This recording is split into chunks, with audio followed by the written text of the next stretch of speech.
విజయవాడలో నగర వాసుల నుంచి చెత్త పన్ను వసూలు చేయాలని ప్రభుత్వం విడుదల చేసిన 973 జీవోపై ప్రతిపక్షాల నుంచి తీవ్ర నిరసన వ్యక్తమవుతోంది. జీవోను వెంటనే ఉపసంహరించుకోవాలని డిమాండ్ చేస్తూ తెదేపా వామపక్షాలు ఆందోళన చేపట్టాయి. లెనిన్ సెంటర్ వద్ద సిపిఐ నాయకులు నిరసన ప్రదర్శన నిర్వహించారు. ప్రభుత్వ ఆదేశాలను వెంటనే వెనక్కి తీసుకోకపోతే పెద్ద ఎత్తున ఆందోళన కార్యక్రమాలు చేపడతామని తెదేపా జిల్లా అధ్యక్షుడు దేవినేని ఉమా హెచ్చరించారు.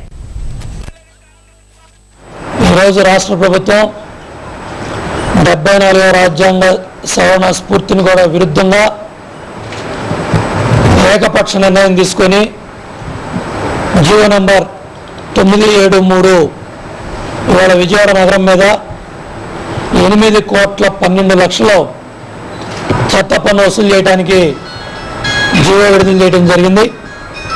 ఇవాళ తెలుగుదేశం పార్టీ తరఫున ఈ జీవోను రద్దు చేయాలి, ఉపసంహరించుకోమని చెప్పేసి మేము ప్రభుత్వాన్ని డిమాండ్ చేస్తున్నాం.